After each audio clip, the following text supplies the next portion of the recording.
Es una gran alegría ser parte de este evento para la parroquia San Pedro.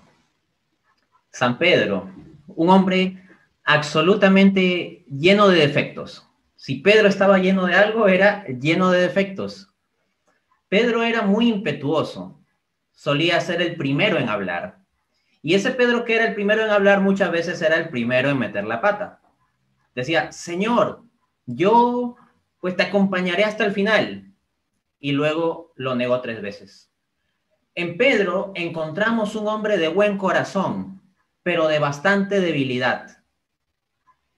Y es así como Dios quiere trabajar en la iglesia.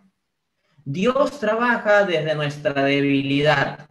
Dios trabaja desde nuestros defectos. Hay una frase de la sabiduría popular que nos dice que Dios sabe escribir derecho en renglones torcidos. Pues bien, nosotros, rocas, piedras vivas, que conformamos la iglesia, Pedro ahí, como la roca designada por Cristo, somos débiles, somos frágiles. Y Dios fuerte, poderoso, sabe construir con eso.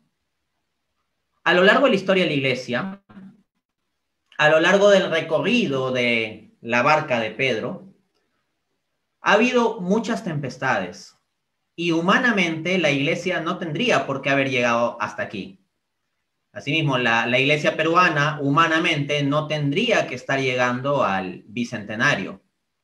Humanamente somos miembros tan débiles, tan insuficientes y con tantos defectos que no se explica cómo puede subsistir humanamente la iglesia. Pero la iglesia subsiste. Entonces la explicación no está en la instancia humana. La explicación está en la instancia sobrenatural.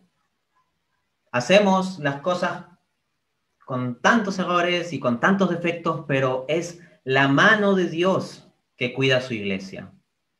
Tú eres Pedro, y sobre esta piedra edificaré mi iglesia. Y Pedro es un hombre débil, y Jesucristo se pone a sí mismo como el arquitecto poderoso. Edificaré, porque Dios sabe construir sobre lo débil. Así lo vio claramente el apóstol Pablo, 2 Corintios capítulo 12. El apóstol Pablo relata que tenía un aguijón de carne que lo aprisionaba, que lo volvía loco. Dice, 3 veces he rogado al Señor para que me lo quite, y las 3 veces me ha dicho, te basta mi gracia, pues mi fuerza o mi poder se muestra en la debilidad. Entonces es interesante cómo aquel apóstol que va a ser la roca sobre la cual se edifica la iglesia de Cristo sea un hombre débil, porque esto se trata de la gracia. Y esa gracia no nos deja pasivos, sino que esa gracia suscita en nosotros, habilita en nosotros la respuesta libre. Y es de eso de lo que quiero hablar hoy. La iglesia necesita una reforma. Definitivamente la iglesia necesita una reforma. Pero cuando digo esto, no hago referencia al entendimiento deformado que sobre el término reforma se asocia a Martín Lutero. Martín Lutero lo que hizo fue una revolución separándose de la iglesia. Yo no arreglo mi casa yéndome de mi casa. No puedes reformar rompiendo, no puedes reformar separándote. Lo heroico es permanecer dentro, aún en medio de la dificultad, la incomprensión y el rechazo. Y es ahí donde quiero contrastar la figura de reforma de Martín Lutero versus la figura de reforma de San Francisco de Asís, que nos da la auténtica línea de reforma. Lutero encontró problemas en la iglesia. San Francisco de Asís encontró problemas también de la iglesia de su tiempo. Problemas de desviaciones, de tibieza entre los fieles, de pecado y desviación incluso entre miembros de la más alta jerarquía. Eso no solo lo encontró Lutero, también lo encontró San Francisco de Asís. Pero las vías que se siguieron fueron distintas. Lutero no permaneció en la doctrina, sino que rompió con la doctrina católica. De otro lado, San Francisco de Asís permaneció en la fe católica.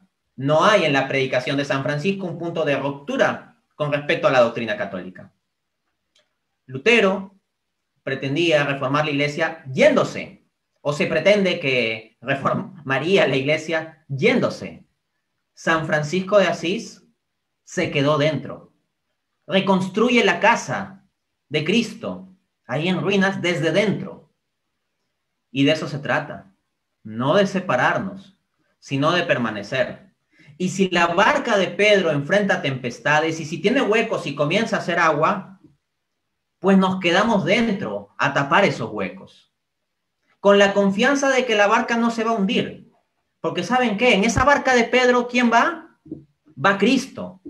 Y aunque Cristo vaya dormido, como eventualmente sucedió, Cristo dormido en la barca de Pedro, que Cristo vaya allí ya es la garantía. Y eso es lo que nos prometió Él. Cuando sube a los cielos, ¿qué nos dijo? Yo estaré con ustedes, Mateo capítulo 28, todos los días hasta el fin del mundo. Todos los días. Entonces, por más que encontremos dificultades en la iglesia, lo que nosotros tenemos que hacer es permanecer dentro y generar la auténtica reforma de la iglesia. No ruptura, no revolución, sino la auténtica reforma desde dentro, desde la fidelidad a la doctrina de la iglesia y en busca de la santidad. Por un lado, se siguió la vía del enfrentamiento desde lo personal. Por otro lado, en San Francisco de Asís, ¿qué encontramos? La humildad de la persona buscando la santidad, predicando con el ejemplo.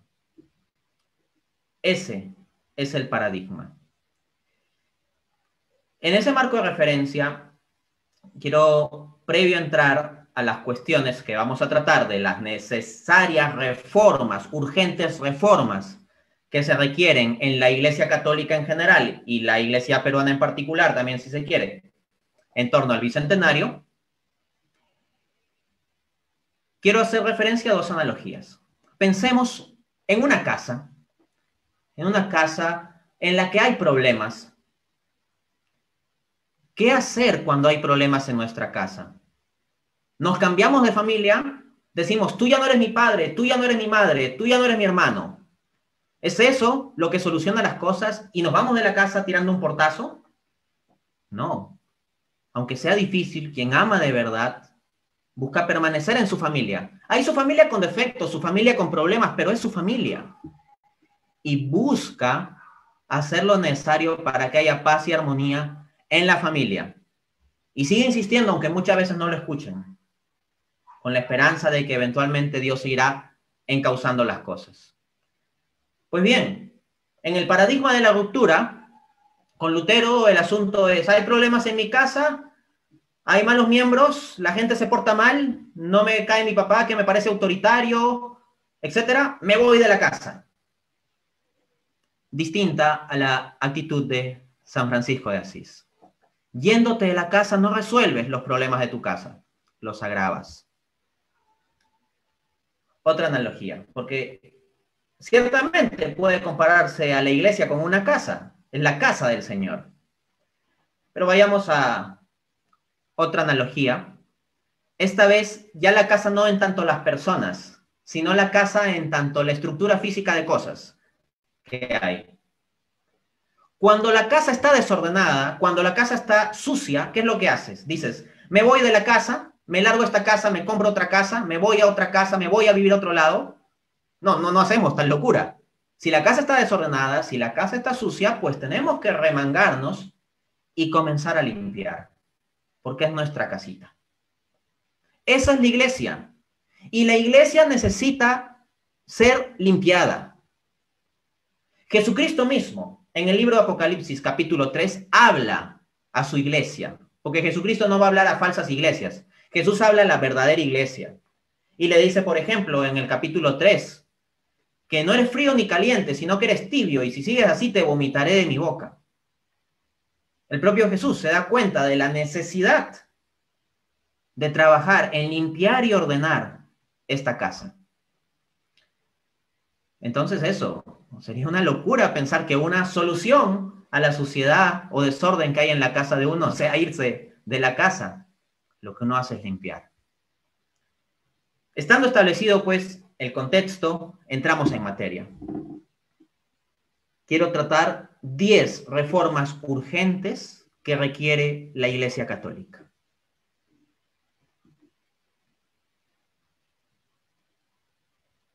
Primera reforma, poner a Dios primero. ¿Cómo resumió Jesucristo toda la ley y los profetas? Diciendo, amarás al Señor tu Dios con todo tu corazón, con todas tus fuerzas y con toda tu mente, y a tu prójimo como a ti mismo.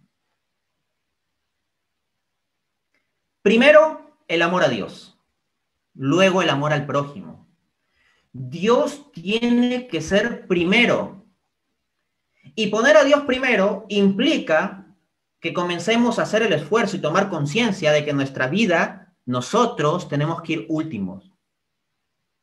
Cuando se piensa sobre el problema de los ídolos, fundamentalmente de forma descaminada, muchos piensan en la cuestión de las imágenes. Cuando el principal ídolo en nuestras vidas somos nosotros mismos. Porque, ¿qué es un ídolo? Un ídolo es algo que no es Dios y que tú pones en el lugar de Dios. ¿Y qué lugar le corresponde a Dios en tu vida? El lugar central, el primer lugar. Ahora bien, ¿cuánto tiempo del día dedicas a la oración? ¿Cuánto tiempo del día dedicas a la lectura espiritual? ¿Cuánto tiempo del día dedicas a las cosas de Dios? ¿Y con qué intensidad lo haces? Porque incluso en tanto ya poco tiempo dedicamos a las cosas de Dios, muchas veces lo hacemos de pasada, sin atención, sin énfasis. Nos ponemos a nosotros primeros con nuestros placeres y nuestra relajación y nuestra búsqueda interminable de videitos de YouTube y de ir dándole abajo al Facebook y ver noticias y noticias y noticias. Como dice el libro Eclesiastés capítulo 1, no se sacia el ojo de ver, no se cansa el oído de oír. O sea, estamos en la búsqueda de oír novedades ahí en el YouTube, el TikTok y todo eso. Ahí desperdiciamos nuestro tiempo, horas de horas de horas. Pero muchas veces un rosario de unos 20 a 30 minutos se nos hace muy largo. Se nos hace muy largo. No ponemos a Dios primero.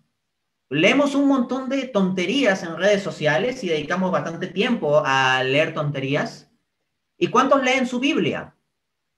Entonces, esto es lo primero que necesita la iglesia, poner a Dios primero. Y poner a Dios primero implica que tú quites al ídolo que está en el centro, que es tu propia comodidad, tu propio placer, tus propias distracciones, tu obsesión con el dinero, o con tu fama, o con tu tranquilidad. El verdadero ídolo que tenemos que enfrentar somos nosotros mismos. Y tenemos que ponernos de último. Como decía Juan el Bautista hablando del Cristo, que Él crezca, que Él aumente y que yo disminuya.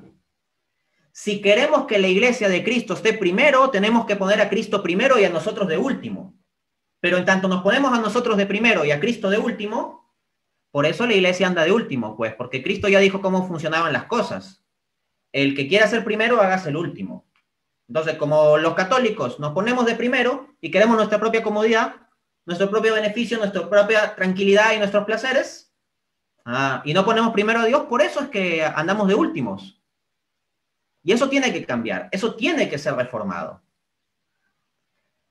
El amor a los demás va a surgir como una consecuencia fuerte y necesaria del amor a Dios.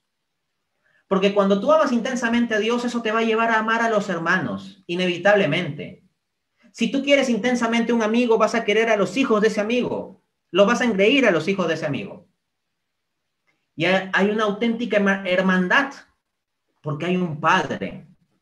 La Revolución Francesa de 1789, que construye las estructuras democráticas, republicanas de nuestro mundo moderno y posmoderno, habla de la fraternidad, libertad, igualdad, fraternidad.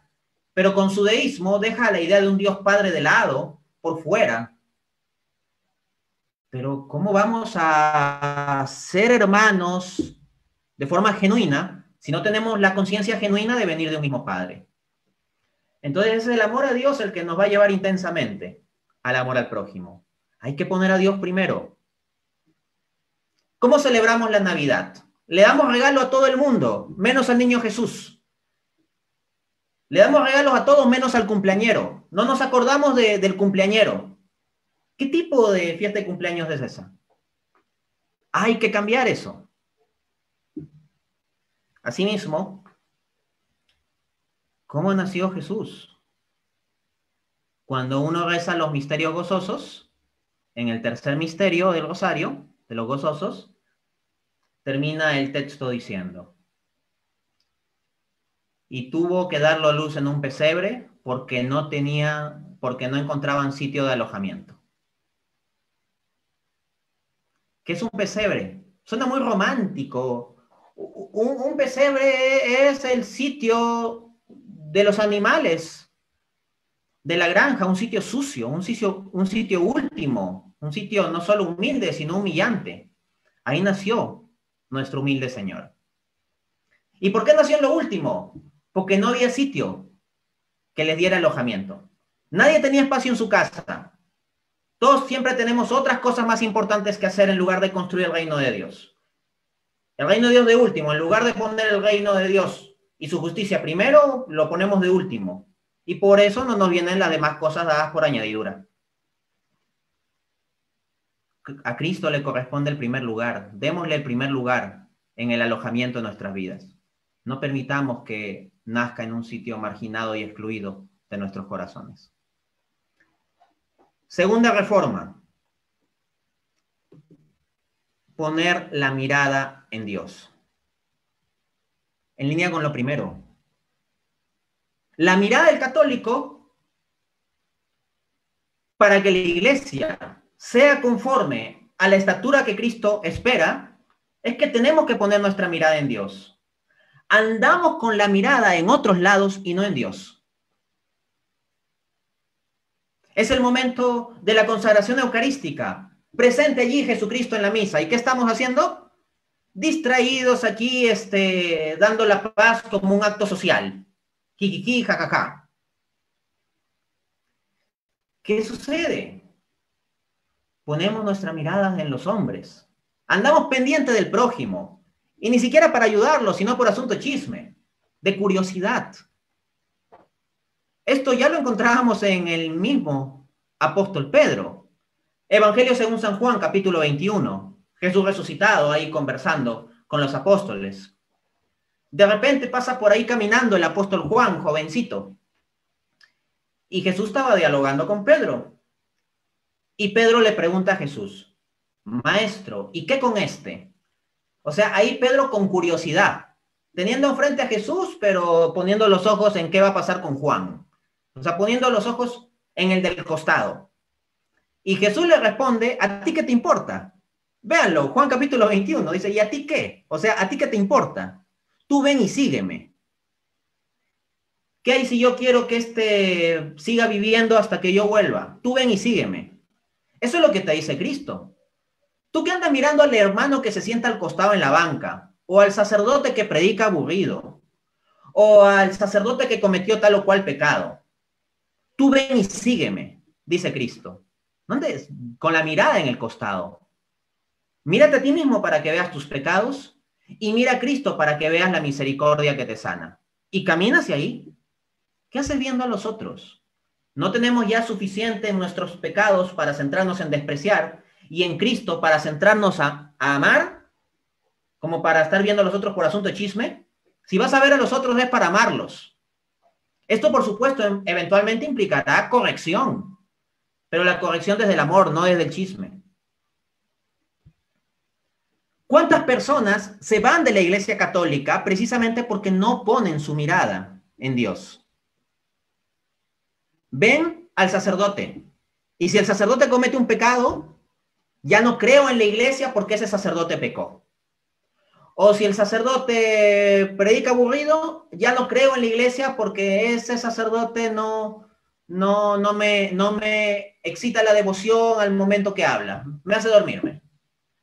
O si no, el sacerdote un día lo miró mal a uno. Ah, me voy de la iglesia porque ahí me tratan mal. O si no, uno mira a la persona del costado en la banca. Yo conozco a esa vieja es hipócrita, esa vieja es chismosa y acá viene a la iglesia a hacérsela muy devota. Yo no voy a estar en esa iglesia de hipócritas, dice uno y se va de la iglesia. Porque no tiene los ojos en Cristo. Está ahí Cristo en su cuerpo, sangre, alma y divinidad en la Eucaristía. Y uno fijándose en la vieja que uno acusa de hipócrita y de chismosa cuando uno mismo está incurriendo en chisme al decir ese tipo de cosas. Y uno también incurre en hipocresía, porque bien que dice la paz, señora, y por dentro, ¿qué piensas? Entonces, mucho la mirada en los hombres y no la mirada en Dios. Eso tiene que cambiar.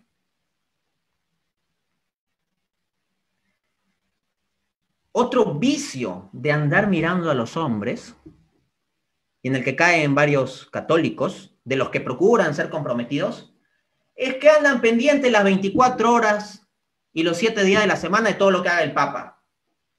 A ver, el Papa, sucesor de Pedro, gobernante de la Iglesia, es infalible.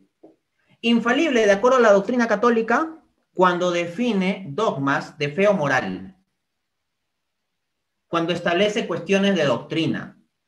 ¿Eso el Papa lo hace todos los días de la semana? No. Se hace una a las 500, rarísimas veces, como por ejemplo cuando se establece el dogma de la Inmaculada Concepción de María o el dogma de la Asunción de María. Eso sucede de cuando en cuando. Fuera de esa instancia de definición de doctrina, no hay una vinculación absoluta a pensar que el Papa sea infalible. Entendemos, sí, que tendrá una asistencia especial del Espíritu Santo, pero en lo que es infalible y vinculante para los católicos es aquello que defina doctrina. Pero hay tantos católicos que en lugar de estar leyendo los evangelios, en lugar de ver vida de santos, en lugar de rezar devotamente el rosario, en lugar de profundizar en su fe católica y vivirla, andan pendientes del Twitter del Vaticano y comentando la última noticia que salió sobre el Papa o el último escándalo o lo último que dijo en un vuelo de avión cuando lo entrevistaron al paso, o lo que dicen que dijo, que dijeron según un periodista que sacó las declaraciones ocultas del Papa tal. Y ese andar pendiente día a día de lo que diga el Papa nos distrae de andar pendientes de lo que dice Dios. Y hay que tener cuidado con ese vicio. Otra cosa sería, si de acuerdo a la doctrina católica, todo lo que diga el Papa es vinculante para los católicos y es doctrina, pero eso no dice la doctrina católica. Así que estar obsesivamente pendiente de lo que haga el Papa en Twitter y en el avión y comiendo y saludando a tal o cual persona o con tal o cual cartita o lo que sea, puede devenir en una obsesión enfermiza. De parte de algunos deviene en eso y no se pone la mirada en Dios. Uno está más con los recelos y presto a juzgar en lugar de amar. Tercera reforma, evangelización, evangelizar incansablemente. El apóstol Pablo decía, ay de mí si no predicare. Lo que necesita la iglesia es católicos que hiervan de ganas por predicar. Debe ser como una botella de gaseosa que la agitas y le quitas la tapa y tiene que salir explotando la gaseosa. Algo así debe ser el católico, lleno de amor de Dios, lleno de celo por la verdad, y apenas haya alguna oportunidad de predicar la verdad de Dios, que explote de amor, que explote de verdad. Evangelizar. Sentir que nos quemamos si es que no evangelizamos, sentir que nos quemamos si es que no proclamamos la palabra. Pero eso solo lo vamos a hacer si seguimos los pasos anteriores, si ponemos a Dios primero y nuestra mirada en Él, en lugar de otras cosas. Y aprendemos a ponernos de último. La iglesia no es una ONG, la iglesia no es un hospital, la iglesia no es un consultorio psicológico. La iglesia, desde el amor de Dios, puede, y por medio de diferentes instancias, debe hacer esto, hacer caridad, claro que sí. Pero eso no es la definición de la iglesia. No es la misión de la iglesia. Cuando Jesucristo asciende a los cielos y da el gran encargo a la iglesia, nunca dice, vayan a todas las naciones y establezcan ONGs para ayudar a los pobres en su pobreza material. Jesús no dice, vayan ustedes a todas las naciones y hagan consultorios psicológicos o hospitales o comedores. Dice, vayan a todas las naciones y enséñenles todas estas cosas y bautícenlos en el nombre del Padre, del Hijo y del Espíritu Santo. Nos llama a proclamar el evangelio completo, no minimalista, no distorsionado, no agregándole nuestras propias ideas, sino dice, enséñenles todas estas cosas que yo les he enseñado, dice Cristo. Eso es lo que se necesita.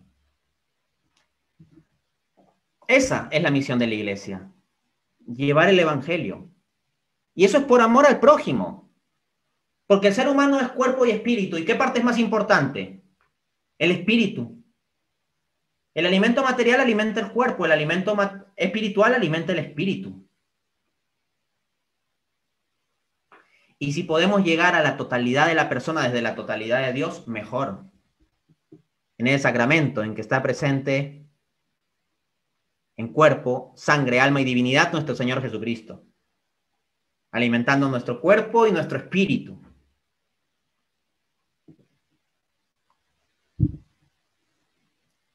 Tenemos que evangelizar. Cristo estableció una iglesia. La iglesia es cuerpo de Cristo. Así nos lo dice el apóstol Pablo, 1 Corintios capítulo 12. No dice que es una estatua que representa a Cristo. Es un cuerpo vivo y un cuerpo que tiene boca y un cuerpo que habla. Basta ya de una iglesia muda, una iglesia que solo tiene manos para poner ONGs, para hacer obras de caridad, cosa que está muy bien, pero que es muda y no habla del evangelio. Necesitamos una iglesia con manos, claro que sí, yo no digo que no, por supuesto que sí, pero con boca, y principalmente con boca para anunciar el evangelio. No anunciar el evangelio es cerrarle la boca a Cristo, porque la iglesia es cuerpo de Cristo.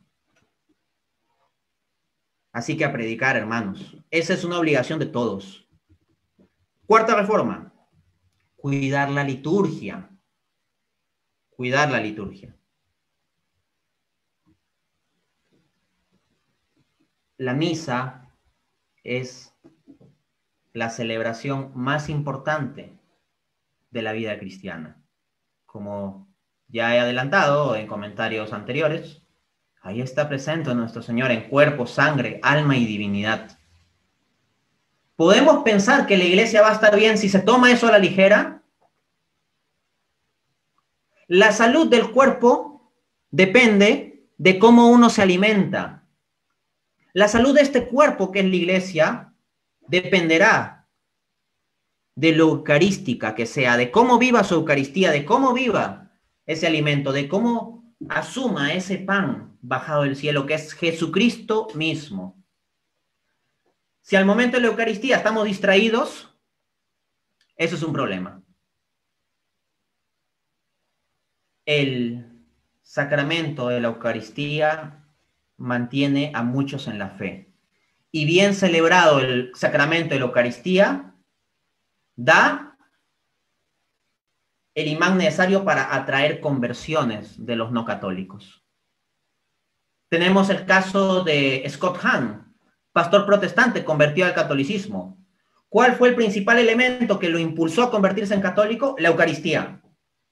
En habla hispana tenemos Fernando Casanova, doctor en teología, pastor protestante de línea pentecostal, convertido al catolicismo. ¿Y qué fue lo principal que lo atrajo? La Eucaristía. En su programa Estoy en Casa de WTN, él dice, yo lo quería todo. Yo no quería simplemente una experiencia subjetiva de Jesucristo, simplemente a través de su palabra, por ideas, una idea, una emoción, una experiencia. Yo lo quería todo. Y ciertamente Jesucristo, ahí en el sacramento del altar, está todo, todito, todito. Y una vez que uno descubre eso, nunca se va a ir de la iglesia. Así como Jesús, cuando dio su discurso eucarístico en Juan capítulo 6, le dijo a los que le seguían que se pusieron escépticos frente al discurso de Cristo, cuando decía, deben comer mi carne y beber mi sangre. Y varios se fueron. Entonces Jesucristo se vuelve a los apóstoles y les dice, ¿ustedes también me van a dejar? Y ahí el apóstol Pedro, hombre con muchos defectos, pero de buen corazón, dijo, iluminado seguramente, iluminado en su debilidad. Maestro, ¿a quién más podremos ir? Solo tú tienes palabras de vida eterna. Cuando el católico descubre lo que significa la Eucaristía, puede ser que en la iglesia no te traten bien y que no te comprendan y que no te caiga la vieja que se sienta en la banca del costado y que el sacerdote te parezca aburrido y que incluso el papa no te parece que haga bien su labor administrativa y pastoralmente. Pero en tanto en la iglesia está el sacramento del altar, no vas a mirar para otro lado. Porque por más que haya dificultades en la iglesia y defectos en los miembros, dirás, ¿a dónde más puedo ir si acá está la Eucaristía? Aquí me quedo. Dios me ha concedido la gracia en mi trabajo privado, es decir, en conversaciones particulares, personales, de poder acompañar a protestantes en su proceso de conversión a la Iglesia Católica. Uno de estos protestantes, convertido ya en católico, contando su testimonio, decía cómo fue la primera vez que fue a una misa, después ya de volver a la iglesia, ¿no? Dice que le impresionó lo que sucedió al momento de la consagración eucarística. El sacerdote dijo las palabras, alzó, y todas las personas se arrodillaron. Y él decía, yo me senté atrás ese día, así que estaba viendo a todos delante mío, y parecía una coreografía. Todos se arrodillaron a la vez. Lo impresionó. Esa devoción por la Eucaristía atrae. Jesucristo dijo en el Evangelio, cuando el Hijo del Hombre sea levantado, atraerá a todos hacia sí. Y Jesucristo fue levantado en la cruz. Y ese mismo sacrificio de la cruz está presente en el sacramento del altar, cuando el sacerdote levanta. Y ha de atraer a todos hacia sí. Y ha de atraer a los católicos, ha de atraernos a nosotros mismos. Y atraer a los no católicos. La iglesia no tendrá reforma auténtica si no se vuelve auténticamente eucarística. Quinta reforma. Romper con el divorcio entre vida de parroquia y vida social. Hay un vicio de monastizar al laico, de hacer que el laico viva o se pretenda que viva como vive el monje, como vive el sacerdote. El laico no está para vivir encerrado en los muros de la parroquia. El laico está en la parroquia para ir al mundo. Pensemos, para poner una analogía, en una estación de provisión de gasolina. El laico es el automóvil que tiene que circular por la ciudad del mundo, por la ciudad del siglo. Y hay que ir a ponerse la gasolina, claro que sí, y sin gasolina no andamos. Pero el auto no está para vivir dentro de la gasolinera. El auto se pone gasolina para ir fuera. Si tú comes, y comes, y comes, y comes, y no haces ejercicio, te vuelves gordo, fofo, y te enfermas. Católico, laico, que está en la Eucaristía, y Eucaristía, y Eucaristía, y misa diaria, pero fuera de la parroquia, no trabaja por el mundo, no trabaja por construir el reino de Dios en las estructuras del mundo, en su familia, en su trabajo, en sus decisiones políticas, en su vida económica, lo que hace es comer y no hacer ejercicio, y se vuelve gordo, y termina siendo peso muerto para la iglesia, porque no lleva ese evangelio al mundo. Se llena de gasolina y tiene el tubo de escape averiado. Entonces, la realización del laico está en el mundo. Saca las fuerzas de la iglesia para hacer al mundo cristiano, para llevar al mundo no a la derecha ni a la izquierda, que derecha e izquierda son distinciones horizontales del mundo mundano, sino está para llevar al mundo hacia arriba.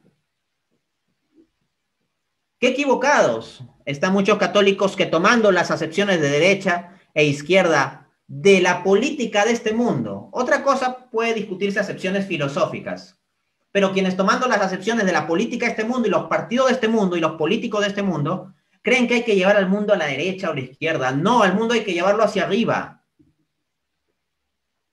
de rodillas. Ante el sagrario hay que llevar al mundo hacia arriba, saliendo del templo. De rodillas ante el sagrario, pero luego salir del templo. Sexta reforma, formar a los laicos. Ya se lamenta Dios en el Antiguo Testamento: mi pueblo perece por causa de conocimiento. ¿Cuánto católico ignorante termina en las sectas, termina en la nueva era, termina creyendo en tonterías de horóscopos y todo eso? Perece por falta de conocimiento. No conoce su fe católica. Y esos católicos que no conocen su fe católica deberán dar cuentas a Dios de todos aquellos que se han salido de la Iglesia Católica. ¿Por qué? Porque no tuvieron quien les enseñe.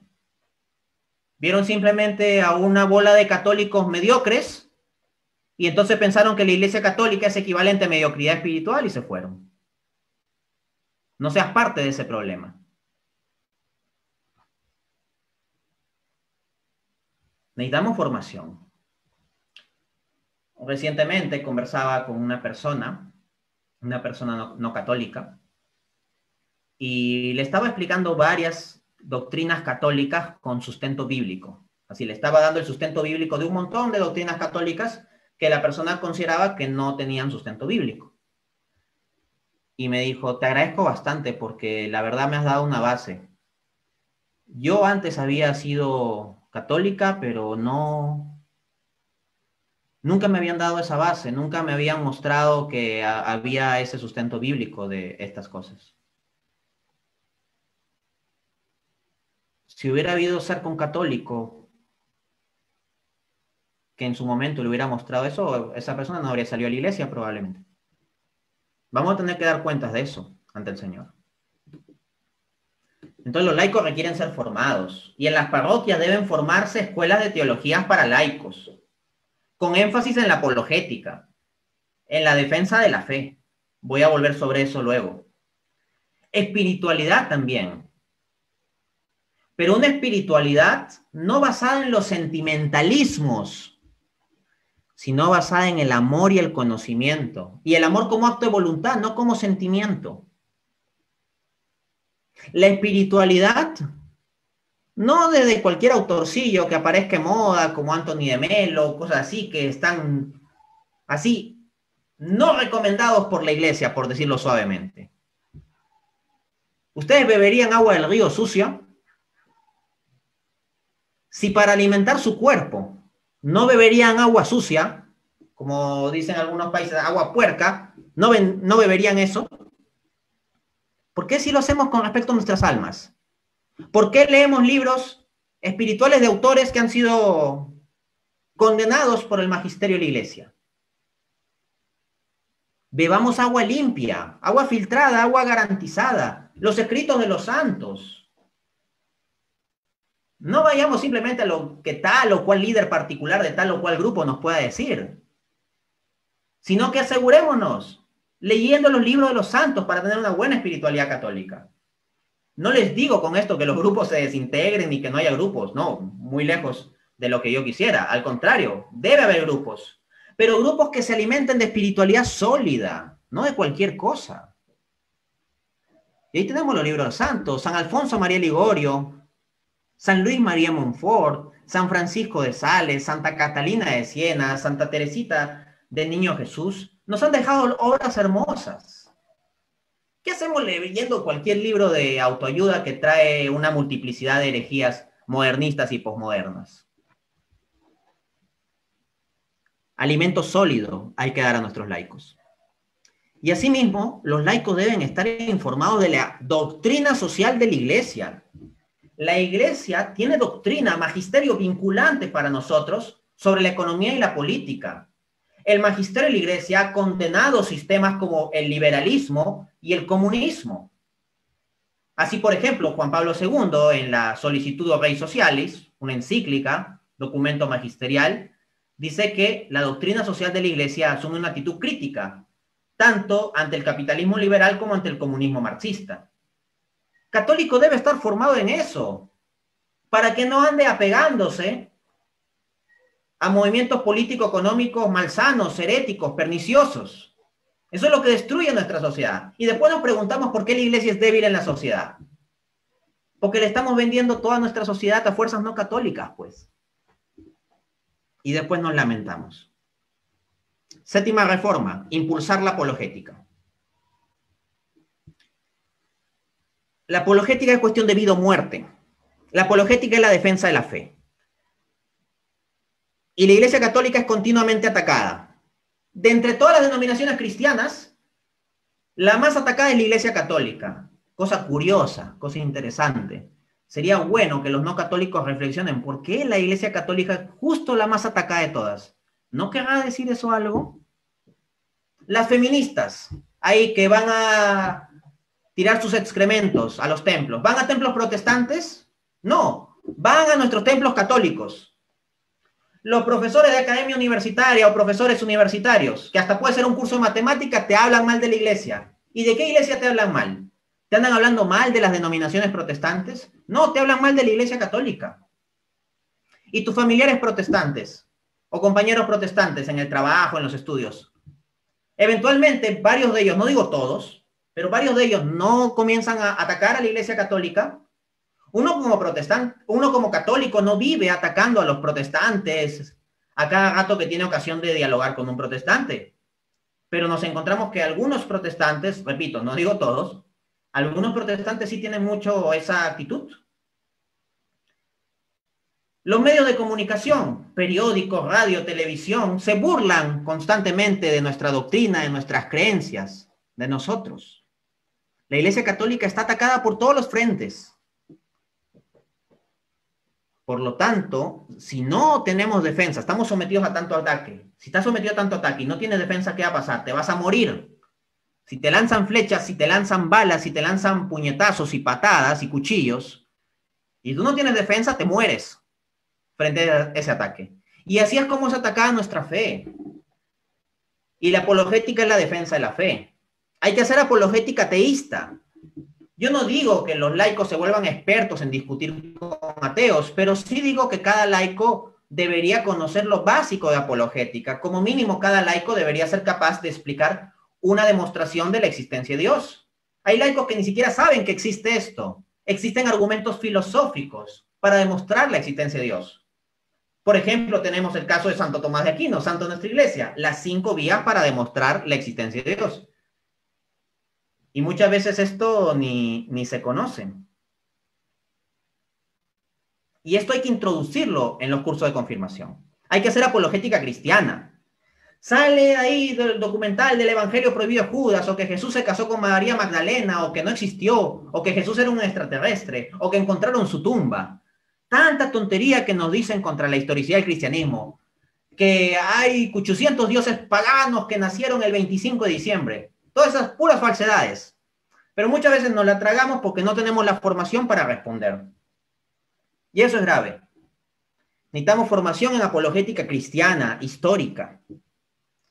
Y requerimos formación específicamente en apologética católica, porque nuestras creencias distintivamente católicas son constantemente atacadas. Que nos dicen que idólatras, que nos dicen que por la Eucaristía somos caníbales. Curiosamente, los primeros cristianos también los acusaban de eso. Bueno, nos dicen que adoramos a María, que adoramos las imágenes, que adoramos yesos, que el Papa es el anticristo. Nos dicen todo tipo de cosas y tenemos que tener elementos para dar respuesta. Todas estas cosas se pueden responder con Biblia en mano, pero muchos católicos no lo conocen. En la formación de la catequesis, especialmente de confirmación, para los jóvenes que van a ir a la universidad a que les ametrallen contra su fe y muy probablemente puedan perder la fe ahí, deberíamos formar a los jóvenes de confirmación frente a esa batalla, en apologética, en buena, apologética. Pero gastamos el tiempo ahí bailando el granito de mostaza y ese tipo de cosas, en lugar de tener alimento sólido.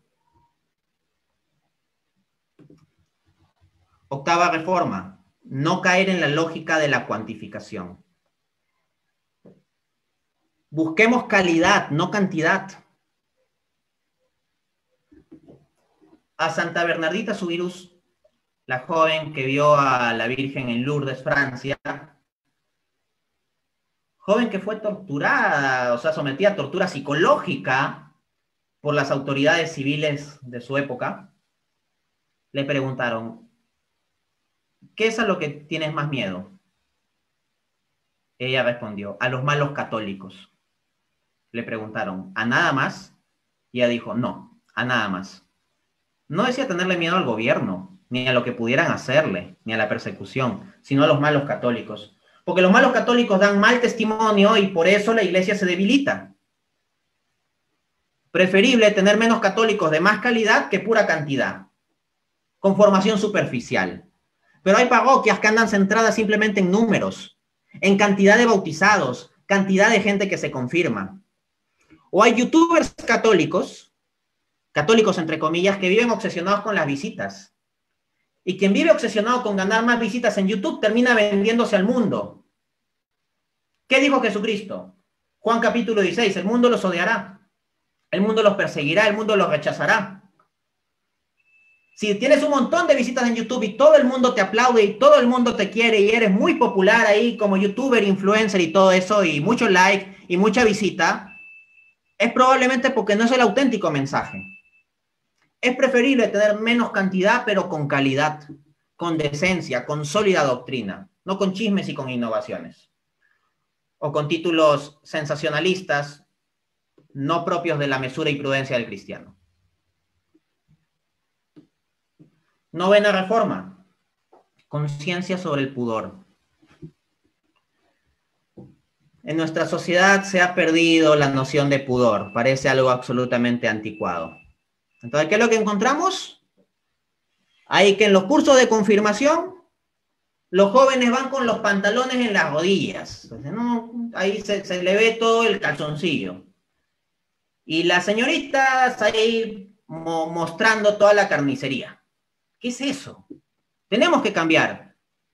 Y bueno, se mira, oye, ¿por qué hablas con este lenguaje tan duro? El apóstol Pablo también habló con lenguaje duro. Lean Gálatas capítulo 4. Dice el apóstol Pablo a esta comunidad, ¿acaso me he vuelto vuestro enemigo por decirles la verdad? Hay cosas que tienen que cambiar y con palabras bonitas, pues uno queda muy bien, como muy educadito y todo ello. Pero uno tiene que ponerse de último y a la iglesia primero. Y si hay que sacudir para que la gente despierte, pues hay que sacudir. Y si por sacudir a uno lo difaman y lo persiguen, pues bueno, de eso se trata ser cristiano. Hay que recuperar el pudor, hay que volver a hablar sobre el valor de la castidad y de la pureza y del pudor y de la modestia en los cursos de primera comunión y de confirmación. Estas son cosas de más actualidad que nunca. ¿Cuántos jóvenes esclavizados a la pornografía? ¿Cuántos jóvenes que van ahí a las fiestas irresponsablemente los fines de semana, mostrando todo y sin ningún cuidado y de repente hay consecuencias? ¿De dónde vienen si no los abortos? Son cosas sobre las que hay que pensar. ¿Y se puede pensar que esto es exagerado? Bueno, hay que ver estadísticas. Es importante guardar el pudor en el vestir. Aquí haría un llamado sobre todo a las mujeres, porque mujeres y hombres percibimos de forma distinta. Y el hombre es particularmente dado a lo visual, muy dado a lo visual. Y por lo tanto, una católica que no guarde el pudor, que no guarde la modestia en el vestir, termina siendo ocasión de pecado. Ciertamente, alguien virtuoso puede evitar, pero esto ya implica evitar un esfuerzo, una lucha. Lucha para la que muchas veces pocos están preparados. Lo que pasa es que las mujeres no suelen entender la lucha que significa para quien quiere vivir esto coherentemente siendo varón. Pero voy a poner una analogía. Suponga una joven lo siguiente. Ciudad que está llena de espejos. En lugar de haber paredes en las casas hay espejos, espejos, espejos, espejos, espejos. A las mujeres les encanta verse en el espejo para ver si están bien peinadas, si están bonitas, si está bien el maquillaje. Pues bien, un hombre procurando guardar la castidad en medio de tanta falta de modestia, incluso en las parroquias, es como una mujer que vaya por esa calle llena de casas con puros espejos y elija no verse en ningún espejo. Ya ve que no es cosa fácil. O imagínese que pasa por un recorrido de 2 kilómetros donde al costado hay zapatos. Zapatos de todos los tipos y colores y diseños. A las mujeres que tanto les gustan los zapatos en general. E imagine que tiene que pasar sin ver ni un solo zapato. Así es la lucha. Y esto, pues, hay que decirlo de frente. Porque se requiere trabajar sobre eso. Yo no digo que se pongan faldones o que se tapen toda la cara o cosas por el estilo. No, acá estoy hablando de cristianismo, no de religión islámica. Pero sí cierto pudor. Lo que hoy en día se ve en los noticieros, porque incluso en noticieros se ven este tipo de cosas. Al mediodía eran cosas que recién aparecían a la medianoche en programas de muy distinto tipo hace unas cuantas décadas. Y después nos quejamos por qué estamos como estamos. Novena, esta es la novena, sí. 10ª reforma, dar testimonio. Hay que dar testimonio. Con nuestra palabra, pero sobre todo con nuestra vida. La mejor apologética, la mejor defensa de la fe es tu vida. Cuando el hermano ve que tú eres coherente con tu fe y que tú amas tu fe, se va a decir, ahí hay algo especial, yo quisiera también tener eso. Yo quisiera poder vivir eso. Y no se va a ir de la iglesia. Y personas que están fuera de la iglesia y ven cómo tú tratas de vivir coherentemente, van a acercarse a la iglesia. Como decía el sacerdote venezolano Roberto Sipols, tu vida tal vez sea la única página del evangelio que tu vecino leerá en su vida. Tal vez ese vecino nunca abra una Biblia, nunca se ponga a leer el evangelio, pero puede en cierto modo ver tu vida, las personas que te rodean. Y si tú de verdad vives como auténtico católico con testimonio, ¿qué dicen tantos protestantes que se van, que están en diversas sectas y que antes eran católicos? Cuando yo era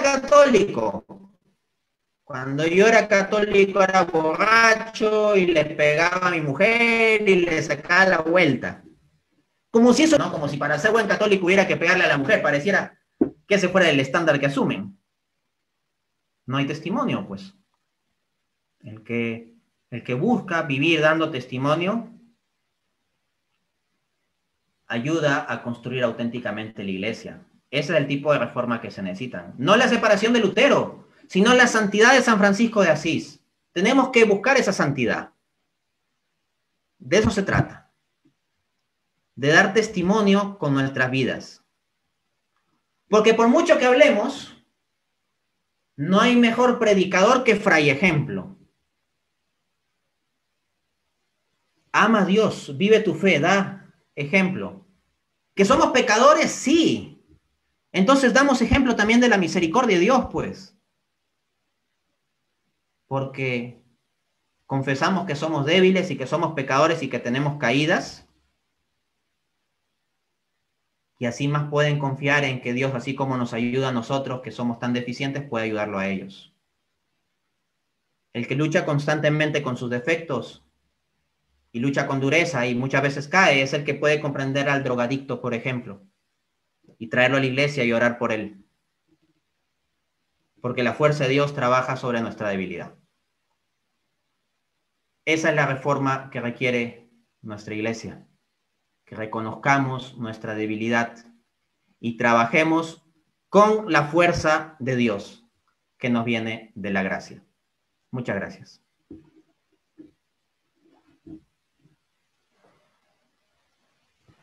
Agradecemos la hermosa ponencia de nuestro hermano Dante Urbina.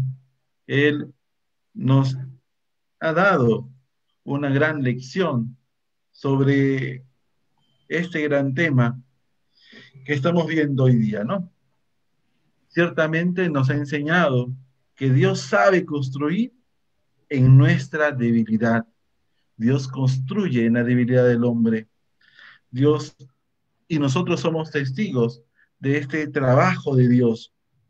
Nos recuerda también la figura de Pedro, ¿no? Una figura de la humildad, de la acción de Dios que legitima esa continuidad de la misión de la iglesia. También nos señala, pues, y nos ha hecho toda una exposición de esta necesidad de reforma.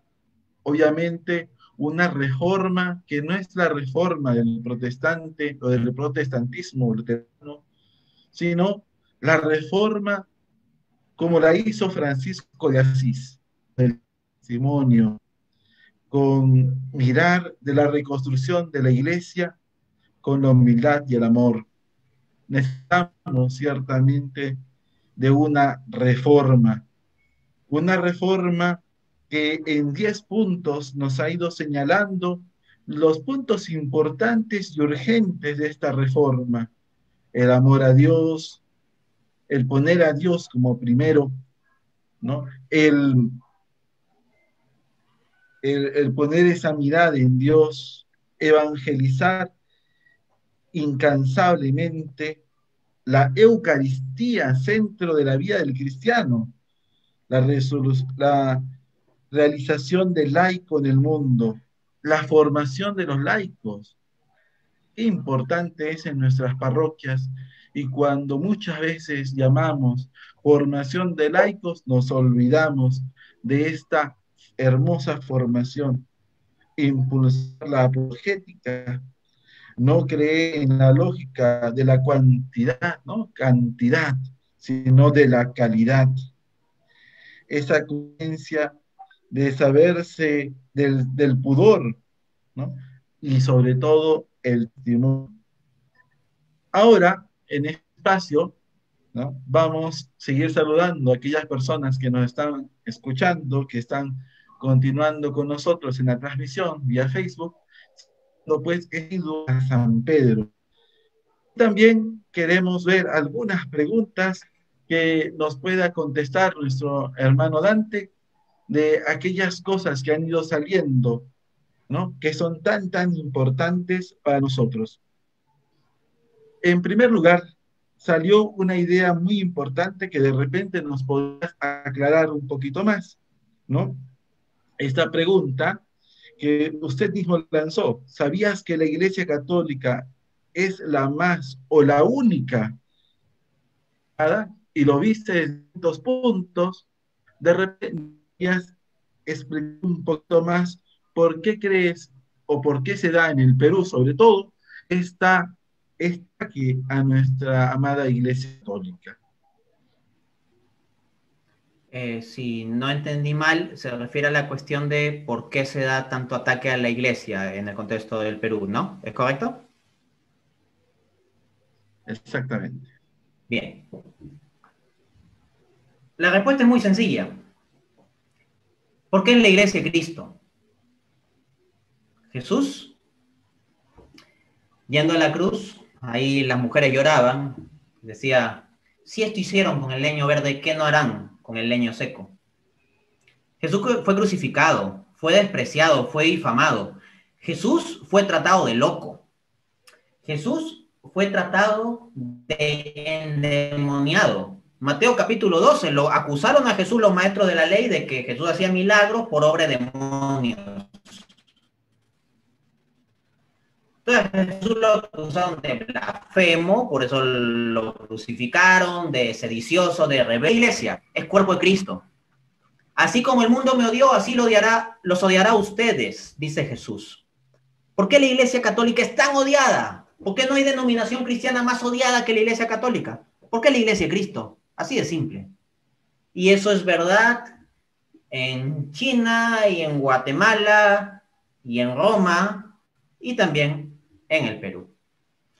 Uno diría, pero en el Perú tenemos mucha población católica. Lo que tenemos es muchos culturalmente católicos, católicos de costumbre y de mera religiosidad popular. Acá de lo que estoy hablando es del católico en serio, del católico comprometido, que conoce y ama su doctrina. Y católicos así son pocos. Catolicismo no es una mayoría, el catolicismo serio y en serio es una minoría. Y si vamos a hablar de minorías oprimidas, minoría oprimida es la de esos católicos que buscan vivir en serio, que son poquitos. Muchas gracias. Hay otras preguntas. Eh, Nos preguntan, ¿por qué hay tantas personas que se cambian de religión y dicen que otras religiones son más disciplinadas como los cristianos evangélicos? Bien. Primero, el protestantismo no es algo como un corpus unitario del cual se pueda decir que es disciplinado o indisciplinado. En el protestantismo hay la diversidad para todos los gustos. Hay denominaciones protestantes donde a la mujer le está prohibido maquillarse y ponerse pantalón. Y hay denominaciones protestantes donde hasta ordenan a mujeres lesbianas. O sea, le dan una ordenación sacerdotal. De cuando a mí se me habla del protestantismo como un corpus unitario, siempre tengo que disolver esa falacia. Lo que hay es toda una miriada de protestantismos distintos, si damos la mirada a nivel global. Ahora bien, en nuestro contexto latinoamericano y en particular en Perú, las denominaciones protestantes que tienen más presencia son las de línea pentecostal. Y las de línea pentecostal suelen ser mucho más conservadores con el tema moral. Lo cual, en cierto modo, es una ayuda, en tanto, pues, ha servido para que eventualmente, frente a la tibieza de católicos, no pasen ciertas leyes contra la moral, como el aborto, por ejemplo. Hay católicos comprometidos, pero si dependiéramos solo del pequeño grupo de católicos comprometidos, tendríamos problema. Claro que la solución a eso, ¿cuál es? Que seamos más católicos comprometidos, no salirnos de la iglesia ni nada por el estilo. Ahora bien, si se habla de disciplina, ¿qué es lo que se tiene a la vista? ¿Está viendo uno al católico mediocre que no practica su fe? Pues bueno, el católico mediocre por definición es mediocre, pues, y por definición es no practicante. Entonces, si me vas a comparar con católicos mediocres, sí, obviamente que las cosas van a tirar para un lado. Pero si tú quieres saber lo que la iglesia es en su esencia, tienes que ver a los católicos que conocen su fe y la practican. Católicos que de verdad conocen y aman a su iglesia. ¿Y quiénes han hecho esto en grado eminente? Los santos. Los santos. Los santos son católicos que han amado a fondo a la iglesia, conocen su doctrina y han perseverado ahí en virtud. Y ahí tienes disciplina. Vean los ayunos de los santos, sus desvelos en la oración, cómo se mataban algunos predicando yendo a los sitios más recónditos, cómo se desgastaban por los pobres, las penurias que pasa una monja caritativa como la Madre Teresa, o un hombre compasivo que se preocupa por los jóvenes como San Juan Bosco. ¿Creen que San Juan Bosco dormía mucho? ¿Creen que su vida era indisciplinada? ¿Y necesitó acaso San Juan Bosco dejar de ser católico para vivir disciplina? No, lo hizo siendo católico y por ser católico. A ver, si vamos a hablar de disciplina, Que me den la lista ahí de creyentes de otras denominaciones con más disciplina que San Francisco de Asís, con una vida más metódica y ordenada que Santo Tomás de Aquino. ¿Dónde está esa lista? Miremos, para referencia de lo que es el catolicismo, no los malos católicos, sino los que buscan practicar su fe católica. Tenemos la iglesia de la inteligencia de San Agustín, de la profundidad filosófica y teológica de Santo Tomás, de la caridad de la Madre Teresa, del amor por los jóvenes de San Juan Bosco, de la pobreza y humildad de San Francisco de Asís, de la valentía de Santo Tomás Moro, de la fuerza evangelizadora de Juan Pablo II. Esos son los que son católicos que conocen y viven su fe. Así que si tú te vas a otro lado es porque no estás mirando en el sitio correcto y porque te fijas en los demás de forma mediocre en lugar de fijarte en Dios. Si alguien se va de la iglesia por eso es porque ha caído en la cuestión número 2 que yo mencionaba, andar fijándose en los otros en lugar de fijarse en Dios. Porque ahí en el otro lado no vas a tener Eucaristía, con la presencia real de Jesucristo en su cuerpo, sangre, alma y divinidad. Pero si a ti te importa otra cosa más que Cristo, simplemente que te traten bien o que te sientas bonito, o que te sientas cómodo o que te parezca que la gente es mejor, si eso te importa más que Cristo, entonces el problema es otro. El problema eres tú. Si es que todo eso, si es que tu comodidad, tu confort o que la gente te trate bonito, te caiga bien, si eso te importa más que Cristo, el problema eres tú, no la iglesia, no Cristo. Muy bien, vamos a ir siguiendo absolviendo algunas preguntas. Os pregunto, ante la creciente manifestaciones de grupos, asociaciones, laicos, cofradías, hermandades, ¿cómo estas asociaciones aportan a la espiritualidad religiosa en el Perú?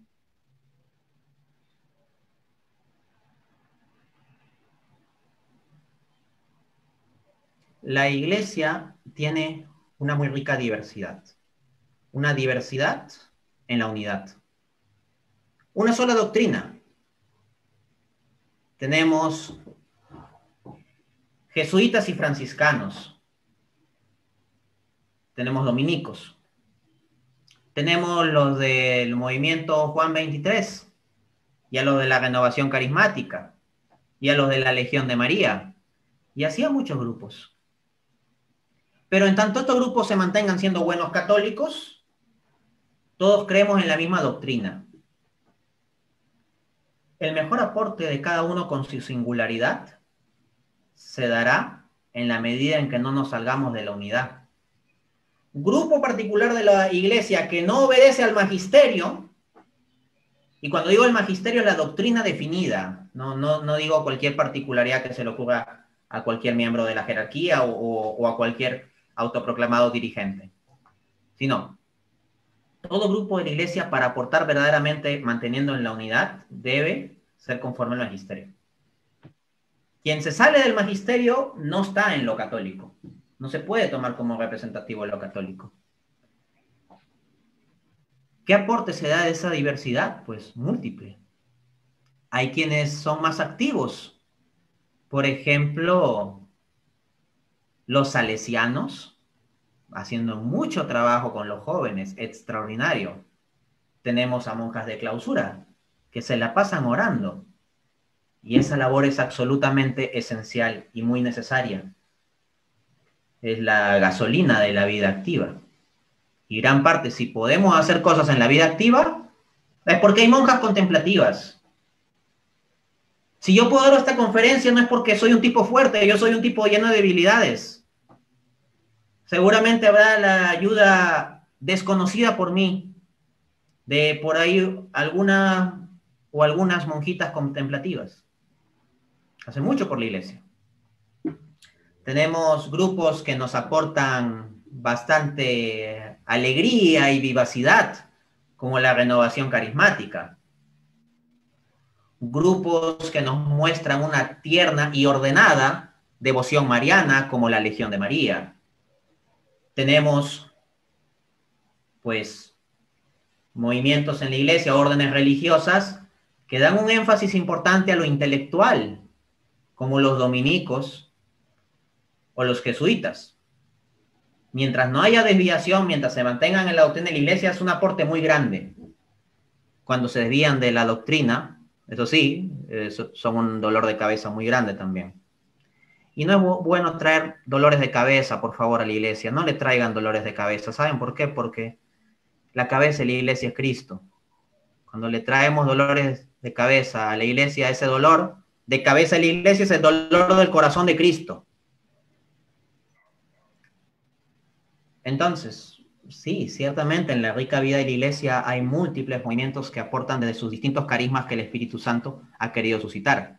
Pero conforme a Efesios 4:5, hemos de permanecer en una misma fe, un mismo bautismo, un mismo pensar, un mismo sentir, en la unidad de la iglesia. Muchas gracias por la pregunta, por la respuesta.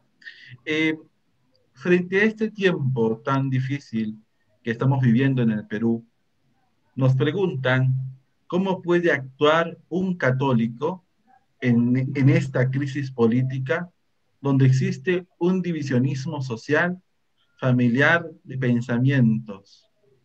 ¿Cómo debería de actuar un fiel cristiano, un fiel católico? Bien. El católico debe ser coherente. Coherente con lo que enseña la iglesia y procurar vivirlo. La iglesia tiene enseñanzas sobre cuestiones de economía y política. Es lo que se conoce como la doctrina social de la iglesia. Uno debe conocerlo, vivirlo y hacerlo respetar desde el lugar en que está, como ciudadano, como político, como votante. No puede haber un divorcio entre la vida católica de uno y después las opciones no católicas por las que vota. Yo no les voy a decir aquí por quién votar o no votar. Lo que digo es que la iglesia simplemente establece criterios claros. Y uno lo que debe hacer es conocer esos criterios y tomar decisiones conforme a eso. Esa es la humildad del intelecto. Cada uno tiene su tendencia a querer crear su propia cosmovisión, ¿no? Pero aquí se trata de la humildad de obedecer el depósito de fe que nos ha dejado Cristo, también en materia social, económica y política.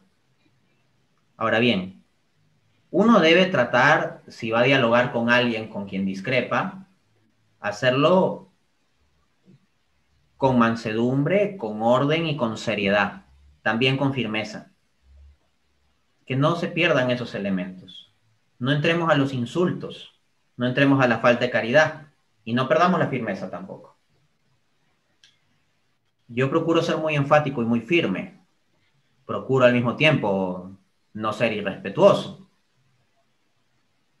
Y desde esa perspectiva, en la discusión política o económica también tenemos ocasión de dar testimonio a Cristo, aunque no nos comprendan.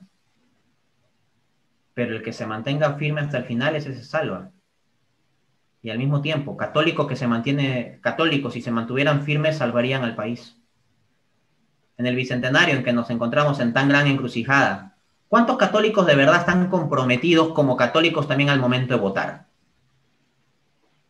O sea, cuando se trata de la fiesta patronal, ahí todo el mundo es católico y van a emborracharse. Pero cuando se trata de votar por el destino de nuestro país, ahí sí se olvidan de que son católicos. Eso tiene que cambiar. Y hay que crear conciencia sobre esto.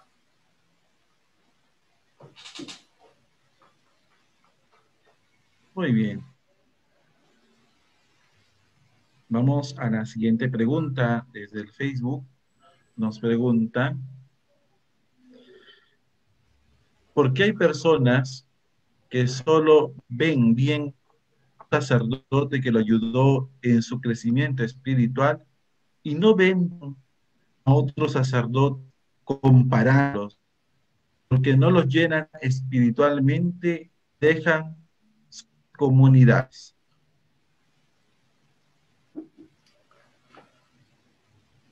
Muy bueno. Yo no ando con miramientos.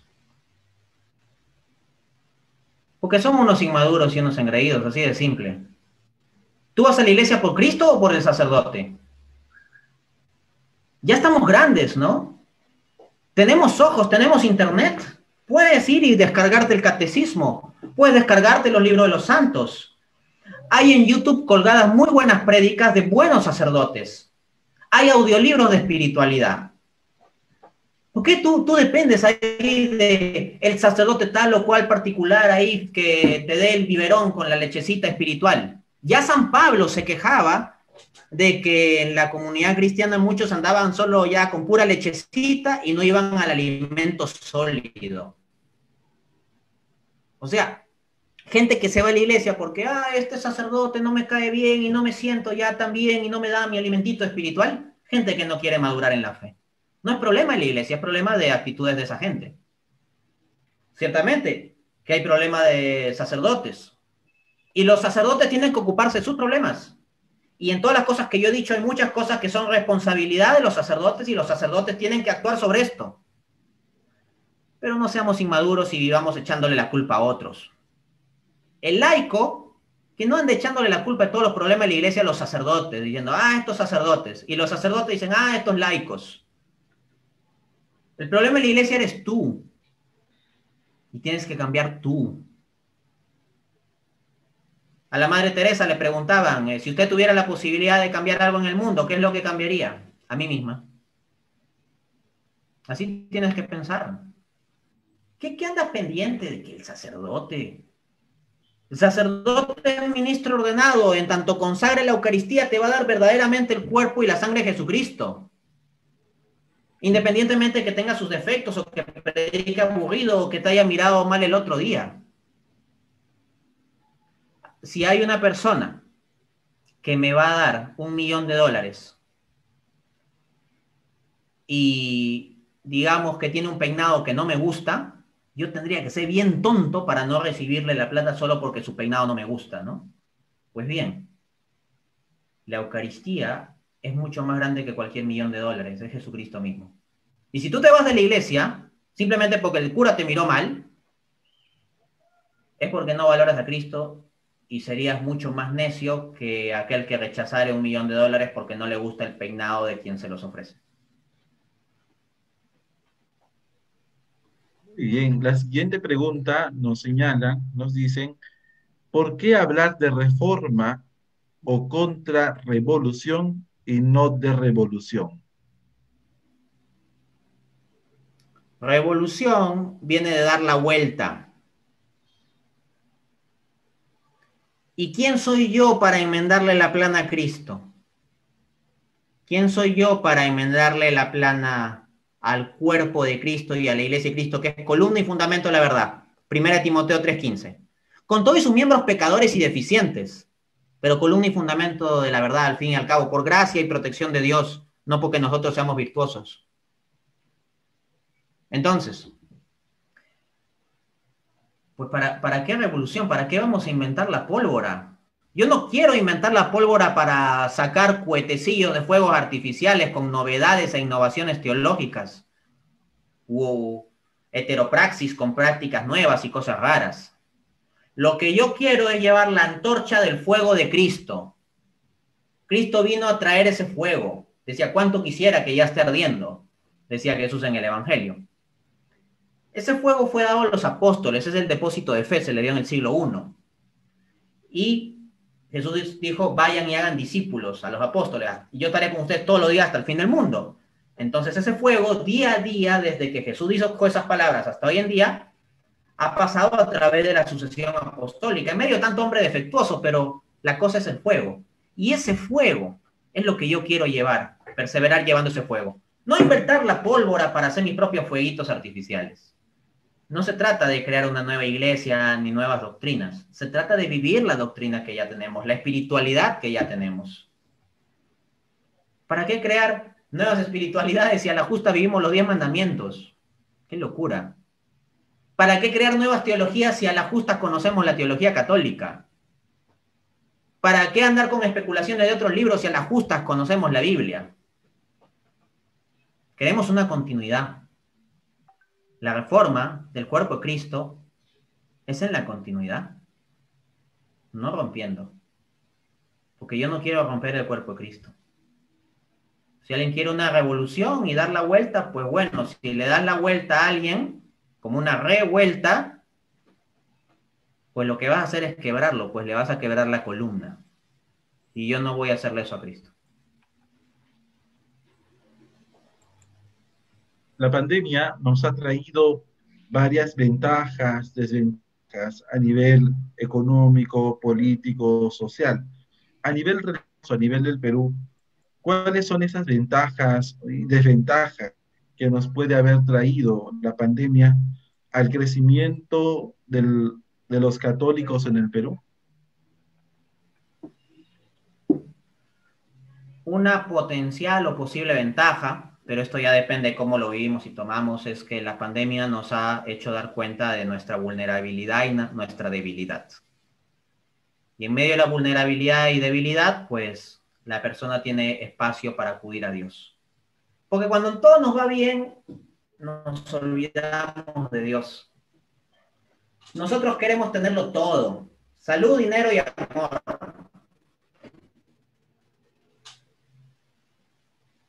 Qué tontería.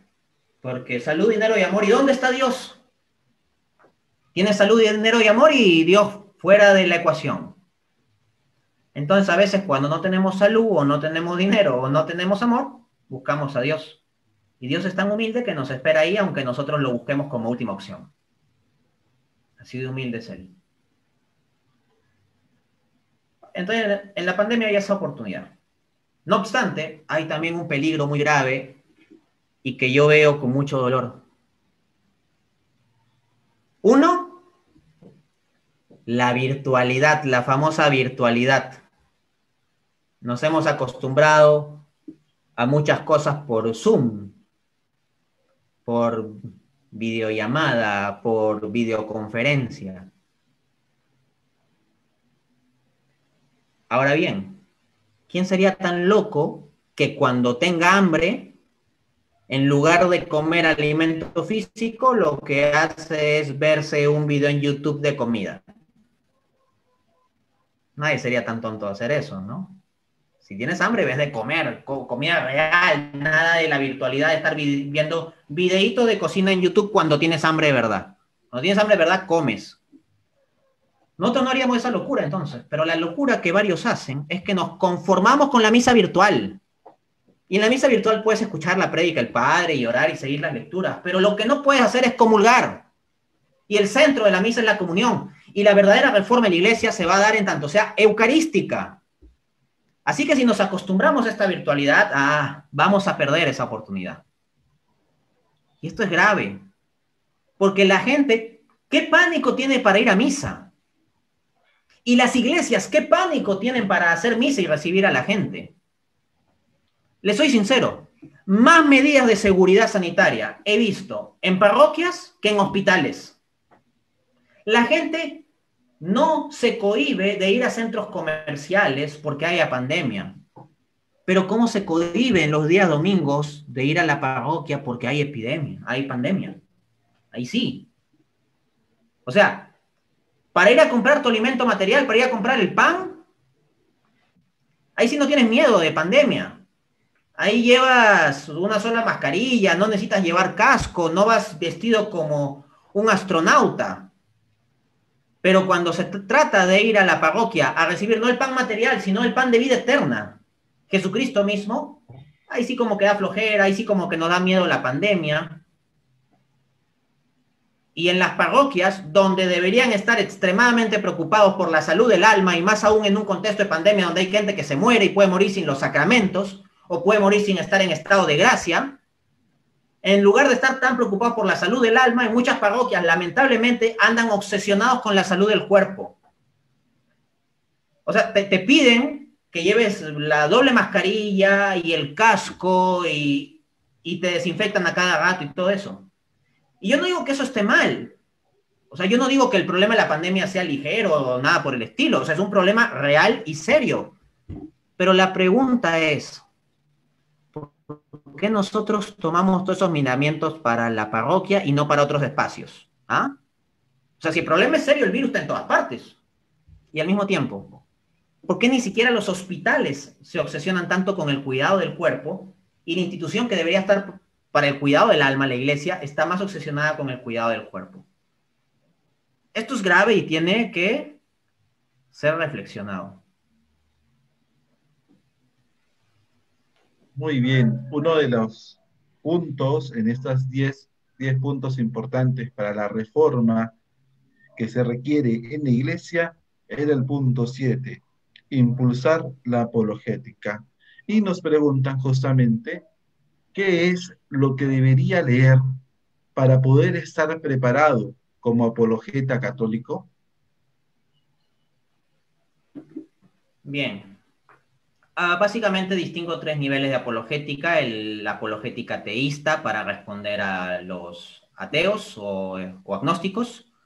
La apologética cristiana para responder a los no cristianos como escépticos o personas de otras religiones como judaísmo, islam, budismo, hinduismo. Y la apologética específicamente católica para responder a cristianos no católicos, como muchas veces lo que nos podemos encontrar con protestantes que atacan nuestra fe o sectas como adventistas, mormones o testigos de Jehová. ¿Qué se puede leer? Bueno, en particular yo he escrito algunos libros de apologética. El libro Dios existe, publicado en 2016, es un libro de apologética teísta, o sea, de defensa de la existencia de Dios frente a ateos. También he escrito el libro ¿Cuál es la religión verdadera?, publicado en 2018, que es una defensa de la veracidad de la religión cristiana frente a las religiones no cristianas. Y más adelante estaré publicando mi libro de apologética católica, en donde interactuaré principalmente con las objeciones del protestantismo. Entonces tengo un tanto de literatura de referencia disponible en Amazon. Se los menciono por una sencilla razón. De entre todos los libros de apologética que yo he leído, yo trato de agarrar lo más valioso. O sea, yo tendría que ser muy tonto para leer libros de apologética y no agarrar lo más valioso. Y eso, lo más valioso, trato de ponerlo en los libros que yo escribo. Entonces, en cierto modo, de los diversos libros, un compendio pueden encontrar allí.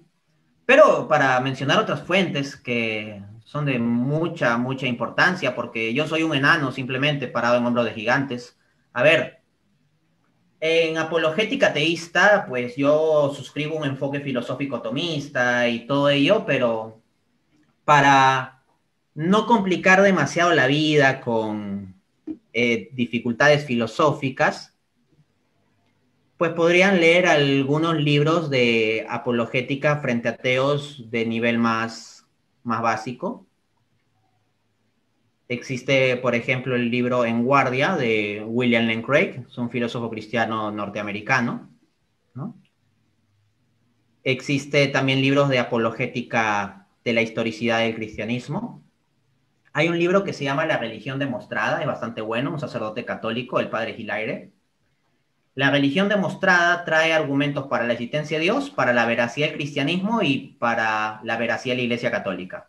Les recomiendo bastante el libro, autor católico, una buena fuente. Para hacer apologética con nuestros hermanos separados, que a mí me gusta decirle hermanos esperados, porque yo espero que tanta gente buena y bien intencionada que está en denominaciones fuera del catolicismo venga a la plenitud de la verdad. Son gente buena, varios de ellos sinceros, equivocados pero sinceros, que yo quisiera la plenitud del bien para ellos.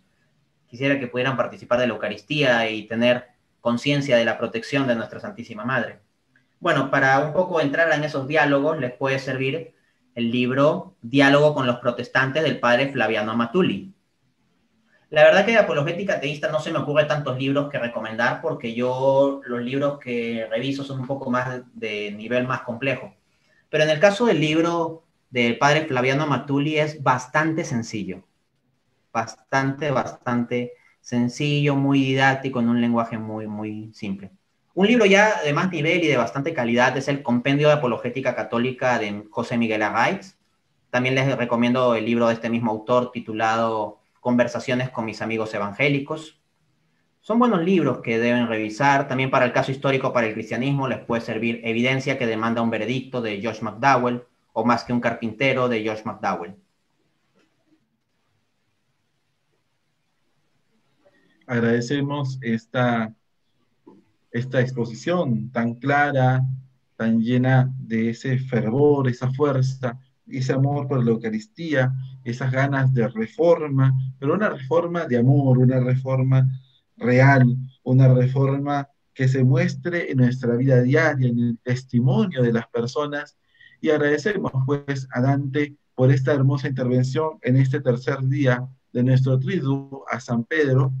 Y ciertamente pedimos las bendiciones de Dios en ese trabajo, en ese compartir, en esa apologética que ciertamente debe llegar a todos los cristianos, a todos los católicos y esperar esa unidad, ¿no? Esa unidad de los cristianos.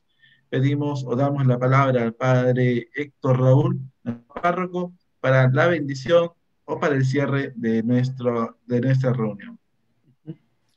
Bien, antes de agradecer a Dante, quería hacer un pequeño aporte, ¿no? Cuando él nos ha hablado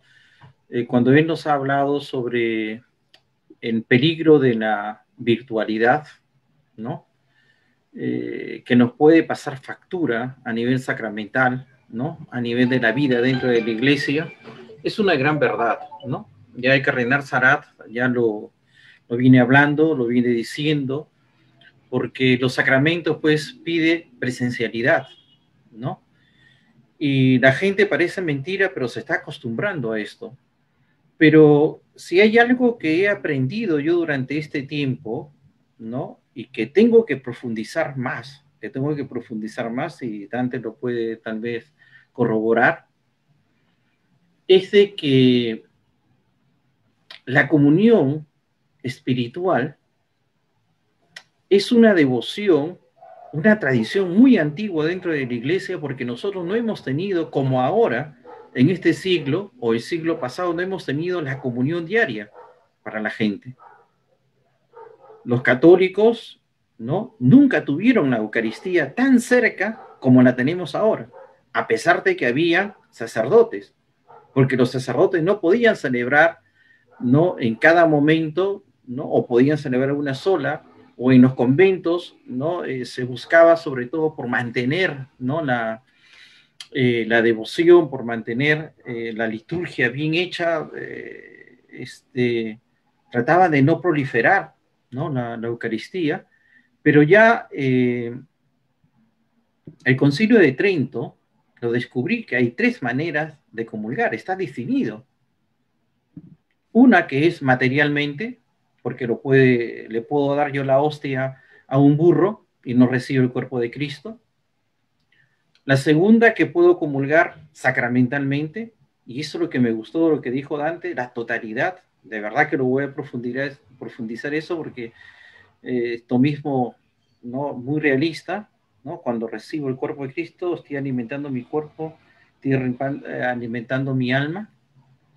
Y la otra es la comunión sacramental. La comunión, disculpa, ¿cómo se llama? Espiritual.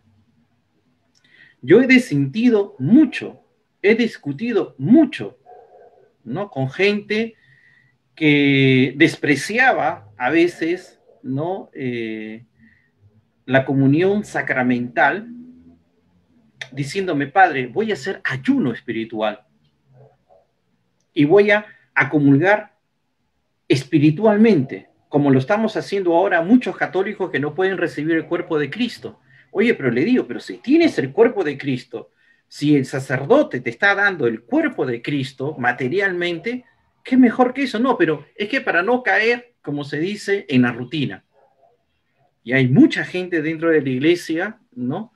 Que enseñan esta doctrina, pero la riqueza, la profundidad, ¿no? De cuánto lo que es la comunión espiritual no se ha llegado, como se dice, a especular a tal punto, ¿no? Como la presencia real de Jesucristo, ¿no? En la Eucaristía. Hay mucho. Santo Tomás en ese sentido nos ha aportado mucho, ¿no? Pero sobre la comunión espiritual recibimos los mismos frutos que como si recibiéramos nosotros los frutos del sacramento, ¿no? De la Eucaristía sacramentalmente.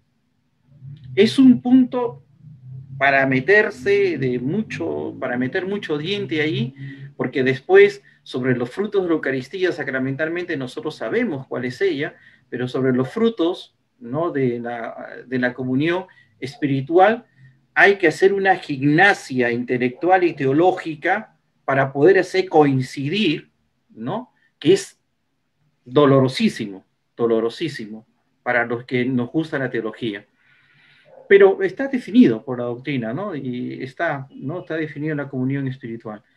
Yo, Dante, te agradezco por todo lo que nos has dicho, por todo lo que nos has aportado. Y una de las cosas que yo quería preguntarte, no sé, no te obligo a que me lo contestes, porque también sé que estamos con el tiempo, ya fuera del tiempo, pero la vez pasada, en un grupo de hermanos, ¿no? Gente preparada, ¿no? Me decían, ¿no? ¿Qué aporta la teología hoy en día a la gente? ¿Qué aporta la teología? Y yo te he escuchado que para dentro de la reforma de la Iglesia, en camino a este bicentenario, hay que impulsar la formación a los laicos. Yo estoy muy convencido de eso. Yo me acuerdo de que aquí en mi parroquia, en San Pedro de Chorrillos, había una escuela de formación, ¿cómo se llama? Laical. Y muchos de los que están aquí viendo y escuchando vienen de esas escuelas. Yo enseñaba teología, me acuerdo acá. Aquí venían 300, 400 personas, ¿no? Y lo fundaron los capuchinos, el padre Donato y tantas cosas. Y se ha ido formando, después poco a poco han ido perdiendo. En Chama yo me acuerdo que también había en escuela de teología que se enseñaba a los laicos, y es una pena que hayamos perdido esta visión. Pero me acuerdo de que en el colegio, en nuestros colegios, a veces nosotros les enseñábamos teologías a los chicos, porque claro, estábamos con toda la teología fresca y todo lo demás, los chicos se quedaban admirados, ¿no? Y no simple catecismo, ¿no?, que se les daba. Pero me has ayudado mucho a clarificar esto. Oye, en la confirmación, ¿qué le estás dando a los chicos? Sí, es verdad, a veces usamos muchas dinámicas, que cantos, que esto, y cuando hay que profundizar sobre lo que es en realidad la doctrina, es poco lo que le damos, ¿no? Entonces, no sé, si me puedes dar una palabra sobre esto, sobre la teología. Mira que estoy recontra convencido sobre el aporte de la teología. Yo sé lo que me puede dar la teología, ¿no? Y he estudiado mucho la teología, ¿no? Pero ante un desafío así, ¿qué te puede dar la teología hoy en día? ¿No? Ante una cultura, ante una sociedad líquida, ¿no? Como decíamos, donde nada permanece, ¿no? Donde todo el mundo está buscando ese sensacionalismo, ¿no? Donde la gente es tan relativista, donde la gente vive una cultura pamper que usa y bota y todo, y la teología se necesita tener verdaderamente un sustento, ¿no?, de existencia en Dios. No abro más en el espectro, ¿no? Bien. La teología puede dar un aporte absolutamente clave en esta reforma de la Iglesia, en tanto sea teología de profundización en el misterio que nos ha dado el depósito de fe, que nos da el magisterio. En ese sentido, tiene que ser una teología que profundiza con lo que tenemos muy claro y constante y fuerte en la tradición de la Iglesia. Las teologías que buscan innovaciones o gimnasias o malabares teológicos no ayudan. De ahí surgen muchas corrientes que combinan filosofías hegelianas, heideggerianas, marxistas, barthianas, luteranas, etcétera, con la fe católica, y ahí se hace el pandemonium. La teología que aporta es la teología que es fiel al magisterio, no la teología del malabar o la acrobacia, sino la teología sobre el piso firme, la teología que no que va a dar saltos de acrobáticos, sino la teología que se construye como castillo sobre la base sólida desde el magisterio, ¿no? En ese sentido es fundamental la cuestión de hacer teología de rodillas desde la oración y buscando lo máximo. La oración nos da una comunión espiritual con Cristo. Si hablamos de comunión espiritual y por comunión entendemos unión común, en la oración encontramos esa unión común espiritual. Pero ciertamente Jesús no solo nos habló de la importancia de la oración, ¿no? Sino que también instituyó un sacramento. Para mí la opinión que cuenta es la de Jesús. Y Jesús, Juan capítulo 6, dice, el que no come mi carne y no bebe mi sangre no tendrá vida eterna. Juan 6:53. Mi carne es verdadera comida y mi sangre es verdadera bebida. Ciertamente, durante los primeros siglos no había misa diaria, no había ocasión de que podamos comulgar todos los días, ciertamente. Ahora, la teología, conjunto con la teología histórica, nos ayuda a profundizar y a entender y nos encontramos con cosas interesantes. Que los primeros cristianos daban la vida por proteger la Eucaristía. Hay varios santos a lo largo de la historia de la Iglesia que han dado su vida corporal, que han permitido ser matados con tal de evitar una profanación eucarística. Eso es algo interesante. La noción de comunión espiritual, pues, nunca debe verse como un sustituto de la comunión real, ¿no? No se trata de una opción para el que no quiere, será una opción para el que no puede. Si yo no puedo físicamente comulgar, porque la iglesia más cercana me queda a 20 horas de donde vivo, bueno. O porque estoy lisiado y paralítico y no hay forma de que un sacerdote me traiga la comunión, bueno. Pero si uno puede, y el asunto es que porque por la instancia virtual no quiere, o le es más cómodo quedarse no queriendo, pues ahí hay una dificultad. Hay que distinguir el que no puede del que no quiere. En el caso del que no puede, la situación es perfectamente entendible. Eso, claro que sí, ¿no? Y lo que ha traído a la conversión, la teología que ha traído a la conversión a Fernando Casanova y a Scott Hahn, y también la teología que está trayendo la conversión de protestantes que yo ya he visto que se han hecho católicos o incluso que yo conozco que están en camino, es esa teología eucarística, ¿no? Entonces eso, yo creo que la clave de la teología es ser firme y fiel al magisterio. Y ese es el desafío que tiene nuestra iglesia ante el bicentenario del Perú. No nos dejemos llevar por la coyuntura política. Las olas, la casa construida va a ser sometida a las olas y los vientos de las dificultades políticas, ideológicas, sociales que vendrán. De un lado o de otro, no sabemos bien cómo se van a definir las cosas en nuestro país, ni si las cosas van a salir para este lado o para este otro. Pero de que va a haber zozobra, va a haber zozobra. Pero el punto es que nuestra casa, la iglesia, no está construida sobre la arena, sino sobre la roca. Y nuestra teología debe estar construida sobre la roca. Ok, gracias, Dante. Ya habrá oportunidad tal vez en otro momento de compartir, ¿no? Sí, habrá oportunidad. Entonces, con esto damos por concluido, ¿no? Porque ya son las 10 van a ser 10 para las 10, y le damos un fuerte aplauso, ¿qué les parece? A nuestro hermano Dante, ¿no? Y Dante dirá si lo recibe o se lo devuelve el Señor, ¿no? No, yo sí, todo lo doy al Señor, porque lo único que yo he hecho aquí es renegar durante hora y media, así que si algún corazón se mueve es porque el Señor lo hace, ¿no? Yo aquí no me vine a renegar, pero el Señor ha sido capaz en la Biblia, según se nos reporta, de hablar por medio de una asna, entonces también podrá hablar algo por medio de algún renegón como yo. Ok, gracias por poner tu don al servicio de la iglesia, de verdad.